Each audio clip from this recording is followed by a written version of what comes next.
नमस्कार, मैं सोनाली सिंह भदौरिया आपका श्रीमती मोहरी देवी तापड़िया कन्या महाविद्यालय जसवंतगढ़ के इस YouTube चैनल पर हार्दिक स्वागत करती हूँ।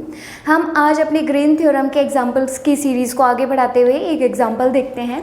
आपको अपनी स्क्रीन पर एक एग्जाम्पल नज़र आ रहा होगा, वो ये कह रहा है evaluate the Green's theorem integration C x square minus cos hyperbolic y d x plus y sine x d y, जहाँ C जो है वो रेक्टेंगल है और जिसके शीट्स आपको दिए गए हैं 0 0 पाई 1 एंड 0। तो ये क्वेश्चन ये कह रहा है कि आपको ग्रीन थ्योरम का यूज़ करते हुए integration of C x square minus cos hyperbolic y d x plus y plus sine x d y का मान ज्ञात करना है, जहाँ आपको ये एक आयत दिया गया है और आयत के शीट्स जो है वो 0 0 पाई 1 और 0 1 से मिलकर के बने हुए। तो सबसे पहले चलिए हम इसका सॉल्यूशन देखेंगे। तो सबसे पहले हम हमारा डायग्राम ड्रॉ करेंगे। तो डायग्राम बनाने के लिए हमें जो पॉइंट्स दिए गए हैं हम उन पॉइंट्स को लगाते हैं। तो सबसे पहला पॉइंट है आपके पास 0 0, तो ये हो गया आपके पास 0 0। उसके बाद में है दूसरा है पाई 0, तो ये हो गया पाई और ये वाई आपके क्या है यहाँ पर 0। तीसरा पॉइंट है आपके पास पाई और 1, तो ये हो गया पाई और ये हो गया 1। उसके बाद में चौथा पॉइंट है आपके पास 0 और 1, यानी x तो 0 चाहिए और y कैसा चाहिए 1 चाहिए। तो ये आपके पास क्या हो गए, 4 पॉइंट्स आ गए। इन 4 पॉइंट्स को मिला दीजिए। इन 4 पॉइंट्स को मिलाने के बाद ये जो बनता है ये आपके पास क्या है, एक आयत है। अब आपको ये कह रहा है कि इस आयत के लिए इस वैल्यू का मान क्या करना है, आपको ज्ञात करना है। तो चलिए शुरू करते हैं। इसको शुरू करने के लिए सबसे पहले हमें हमारे P और Q पहचानने होंगे। ग्रीन थ्योरम है, ग्रीन थ्योरम के लिए हमें P और Q का मान पहचानना होगा। तो सबसे पहले जब हम P देखेंगे तो dx का जो कॉफिशिएंट होता है वो हमारे पास क्या होता है, वो P होता है। तो P हमारे पास यहाँ पर क्या बनता है, P बराबर बनेगा x square minus cos hyperbolic y, ये तो आपके पास बन गया P। और उसके बाद में Q क्या बनेगा आपके पास, Q बनेगा आपके पास y, जो dy का कॉफिशिएंट होता है वो आपके पास Q होता है। तो Q बन गया y प्लस साइन x, तो ये आपके पास आ गया Q। अब इसको ये बनने के बाद आपको क्या निकालना है, जो P आया है उसका आपको y के रेस्पेक्ट में अवकलन करना है और जो Q आया है उसको आपका x के रेस्पेक्ट में अवकलन करना है। तो चलिए हम इनके अवकलन भी कर देते हैं। जैसे ही हम इनका अवकलन करेंगे तो हमारे पास del P upon del y बनेगा।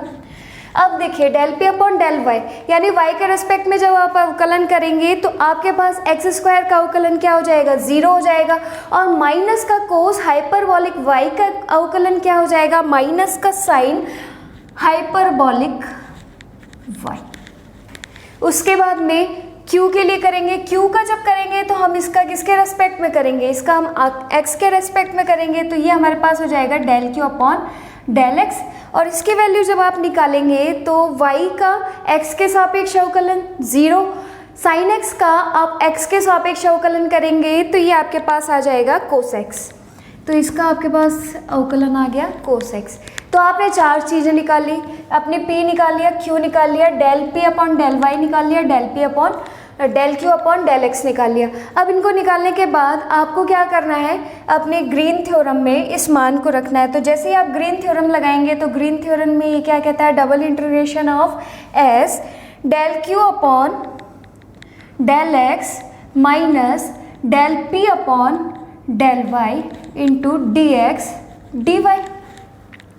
ठीक है, तो अब हमें क्या करना है, अपनी वैल्यूज़ को क्या करना है, यहाँ पर पुट करना है। तो चलिए जैसे ही हम हमारी वैल्यूज़ रखेंगे, del Q upon del x की वैल्यू आपके पास कितनी है, कोस x, और del P upon del y की वैल्यू आपके पास कितनी है, माइनस का साइन हाइपरबोलिक y। तो चलिए वैल्यू पुट करते हैं हम। तो आप वैल्यू रखेंगे तो देखिए आपके पास बनता है double integration of del Q upon del x यानी कोस x। ठीक है, ये आ गया आपके पास। उसके बाद में del P upon del y की वैल्यू है आपके पास माइनस का साइन हाइपरबोलिक y। तो माइनस का साइन हाइपरबोलिक y, ये फॉर्मूले से माइनस, और ये हमारा मान है, माइनस का साइन हाइपरबॉलिक y। ये हो गया आपके पास में dx dy। अब हमें dx dy की लिमिट लेनी है। लिमिट लेने के लिए हमें क्या करना होगा, अपने डायग्राम को देखना होगा। डायग्राम में आप देखेंगे कि सबसे पहले हम x की लिमिट लगाएंगे। x ये है आपके पास में, x की लिमिट देखिए कहाँ से कहाँ तक जा रही है, 0 यहाँ से 0 से शुरू हो रही है और कहाँ तक जा रही है, पाई तक जा रही है। तो x बराबर कहाँ से, 0 से लेकर के पाई तक। और y की लिमिट आप जब देखेंगे तो y ये रहा आपके पास में, y की लिमिट कहाँ से कहाँ तक जा रही है, 0 से लेकर के 1 तक। तो y की लिमिट आपके पास जो हो गई वो कहाँ से कहाँ तक हो गई, 0 से लेकर के 1 तक। अब आपने ये लिमिट्स लगा दी। लिमिट लगाने के बाद अब आप इनका क्या करिए, x और y के रेस्पेक्ट में समाकलन कीजिए। तो चलिए अब हम इनका सबसे पहले y के रेस्पेक्ट में समाकलन करते हैं। जैसे ही हम y के रेस्पेक्ट में इसका समाकलन करेंगे तो हमारे पास क्या बनेगा, x की लिमिट 0 से पाई तक रह गई। इसका y के रेस्पेक्ट में समाकलन करेंगे तो यहाँ पर हमारे पास क्या आ जाएगा, कोस x का करेंगे तो आपके पास आ जाएगा y कोस x। फिर उसके बाद में ये माइनस माइनस आपके पास क्या हो गया, प्लस हो गया। साइन हाइपरबोलिक y का करेंगे तो आपके पास क्या हो जाएगा, cos hyperbolic y, cos hyperbolic y। और लिमिट कहाँ से कहाँ तक की है, 0 से लेकर के 1 तक की है और ये आपके पास बन गया dx। तो ये बनने के बाद अब आप इसको जब सॉल्व करेंगे तो आपके पास में क्या आएगा, x की वैल्यू 0 से लेकर के कहाँ तक है, पाई तक वैल्यू लिमिट जा रही है, x की लिमिट जा रही है 0 से पाई तक। मैं ऊपर लिख देती हूँ। अब देखिए ये हटा देते हैं यहाँ से। अब हमें अपने लिमिट के मान रखने हैं, upper limit minus lower limit रखेंगे। तो चलिए आप मेरे साथ साथ में अपर लिमिट और लोअर लिमिट रखते चलिए और देखते हैं क्या मान बनता है हमारे पास। कोस हाइपरबोलिक y तक बना लिया हमने। x की लिमिट मेरी जा रही है 0 से लेकर के पाई तक, ठीक है। उसके बाद में जैसे ही मैं यहाँ पर 1 रखूँगी तो मेरे पास क्या बन जाएगा, ये कोस x। तो ये मेरे पास कोस x बन गया। उसके बाद में फिर यहाँ पर जैसे मैंने y1 रखा तो ये मेरे पास बन गया कोस हाइपरबोलिक 1, ठीक है। उसके बाद में फिर मैं लोअर लिमिट रखूंगी तो जैसे ही माइनस लोअर लिमिट, तो ये जैसे ही y के यहाँ 0 को रखूंगी तो 0 किसी से भी मल्टीप्लाई होता है तो पूरा टर्म क्या हो जाता है, 0 हो जाता है। तो ये वाला पद आपका चला जाएगा। उसके बाद में जब मैं ये 0 यहाँ पर रखूंगी तो मेरे पास क्या हो जाएगा, कोस हाइपरबोलिक 0। और कोस हाइपरबोलिक 0 की वैल्यू क्या होती है, 1 होती है। तो माइनस लोअर लिमिट का मान मेरे पास कितना आ गया, 1। और ये मेरे पास बन गया dx। अब मुझे इसको x के रेस्पेक्ट में क्या करना है, इंटीग्रेट करना है। तो चलिए x के रेस्पेक्ट में मैं अब इसका समाकलन करती हूँ। जैसे मैं x के रेस्पेक्ट में इसका समाकलन करूँगी तो मेरे पास क्या बनेगा, आप देखिए x के रेस्पेक्ट में करते ही कोस x का क्या हो जाएगा, साइन x। कोस x का समाकलन मेरे पास कितना आ गया, साइन x। उसके बाद में जब कोस हाइपरबोलिक 1 का मैं समाकलन करूंगी तो x के रेस्पेक्ट में, तो ये मेरे पास बन जाएगा x कोस हाइपरबोलिक 1, ठीक है। और 1 का करूंगी तो ये मेरे पास क्या आ जाएगा, x। और इसकी लिमिट मेरे पास कहाँ से कहाँ तक है, 0 से लेकर के पाई तक है। तो अब मुझे क्या करना है, अपना मान रखना है, अपर लिमिट माइनस क्या करना है, लोअर लिमिट। तो अपर लिमिट मैं जैसे ही रखूँगी तो मेरे पास क्या बनेगा, साइन पाई। फिर यहाँ पर जैसे मैंने रखा तो मेरे पास बनेगा पाई कोस हाइपरबोलिक 1। और यहाँ पर रखा तो मेरे पास बन जाएगा माइनस का पाई।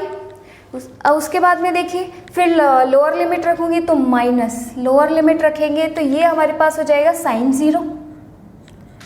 फिर ये 0 डॉट कोस हाइपरबोलिक 1 और ये हो जाएगा मेरे पास 0।